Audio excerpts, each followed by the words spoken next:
வணக்கம் மக்களே. இந்த வீடியோவில் நம்ம என்ன செய்தி பார்க்க போகிறோம்னா, அதிர வைக்கும் மரண ஓலம். கேரளாவில் நிலச்சரிவில் ஒரே குடும்பத்தைச் சேர்ந்த 80க்கும் மேற்பட்ட தமிழர்கள் பலி. பெரும் சோகம். வாங்க என்ன தகவல் என்ன செய்தின்னு இந்த வீடியோவில் பார்க்கலாம். கேரள மாநிலம். அதுக்கு முன்னாடி முதன்முறையாக நம்ம சேனலை பார்க்குறீங்கன்னா சப்ஸ்கிரைப் பண்ணாதவங்களாம் சப்ஸ்கிரைப் பண்ணிக்கோங்க. பெல் பட்டன் சிம்லமைக்கி நம்ம சேனலோட நோட்டிஃபிகேஷனை எனபிள் பண்ணிக்கோங்க. நாங்கள் போடுற வீடியோ உங்களுக்கு உடனுக்குடனே வந்து சேரும். கேரள மாநிலம் வயநாட்டில் தொடர் கனமழையின் காரணமாக நேற்று அதிகாலையில் கடுமையான நிலச்சரிவு ஏற்பட்டது. ஒரே குடும்பத்தைச் சேர்ந்த 9 தமிழர்கள் உயிரிழந்ததாக அதிர்ச்சி தகவல் வெளியாகியுள்ளது. மேலும் வயநாடு பகுதியில் பணியாற்றி வந்த நீலகிரி மாவட்டத்தைச் சேர்ந்த 3 தமிழர்கள் உயிரிழந்திருக்காங்க. கேரள மாநிலம் வயநாடு பகுதியில் நேற்று அதிகாலையில் அடுத்து 3 பெரிய நிலச்சரிவுகள் ஏற்பட்டது. வயநாடு, சூரமலை, முண்டக்கை, மலப்புரம் பகுதியில் கடுமையான மழையின் காரணமாக ஏற்பட்ட நிலச்சரிவில் சிக்கி உயிரிழந்தோர் எண்ணிக்கை தற்போது வரை 300க்கும் மேற்பட்டோர் கடந்திருக்காங்க. சூரல்மலை, முண்டாக்கை உள்ளிட்ட இடங்களில் சேற்றுடன் காட்டாற்று வெள்ளம் அடித்து சென்றதில் 400க்கும் மேற்பட்டோர் காணாமல் போயிருக்காங்க. கிட்டத்தட்ட 1000 பேர் காணாமல் போயிருக்கதாக தகவல் வெளியாகியுள்ளது.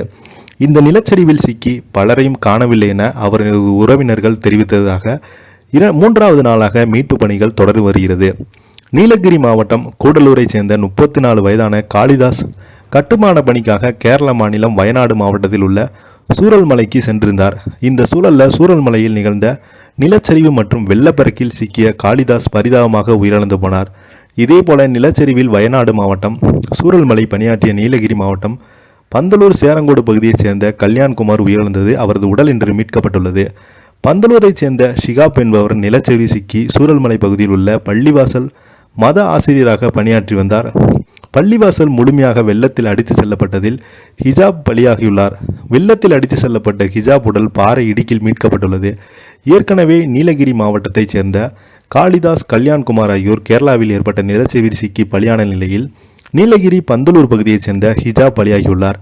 முண்டக்கை மேம்பாடி பகுதியில் நிலச்சரிவில் சிக்கி ஒரே குடும்பத்தைச் சேர்ந்த 9 தமிழர்கள் உயிரிழந்திருக்காங்க. தேனி மாவட்டத்தைச் சேர்ந்த தமிழர்கள் புலம்பெயர்ந்து முண்டக்கை வாசித்து வந்தாங்க. 11 தமிழர்கள் அங்கு வசித்து வந்த நிலையில் 9 பேர் உயிரிழந்ததாக சொல்லப்படுகிறது. இந்த நிலச்சரிவில் அங்கு 30 பேரை காணவில்லை என முண்டக்கை பகுதி மக்கள் கதறி வராங்க. மேலும் வெள்ளத்தில் அடித்து செல்லப்பட்ட உடல்களின் பாகங்கள் ஆங்காங்கே சிதறி கிடப்பதாக மீட்பு பணிகள் தெரிவித்திருக்காங்க.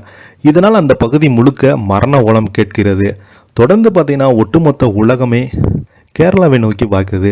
தொடர்ந்து நிலச்சரிவின் காரணமாக மீட்பு பணிகள் ஈடுபட்டு வராங்க. தொடர்ந்து 1000 மேற்பட்டோர் காணவில்லை என்று தொடர்ந்து பார்த்தீங்கன்னா நாளுக்கு நாள் அதிகரிச்சுட்டே வருது. இதை பற்றி நீங்கள் என்ன நினைக்கிறீங்க? கீழே உள்ள கமெண்ட் பாக்ஸில் மறக்காமல் பதிவிடுங்க. நன்றி, வணக்கம்.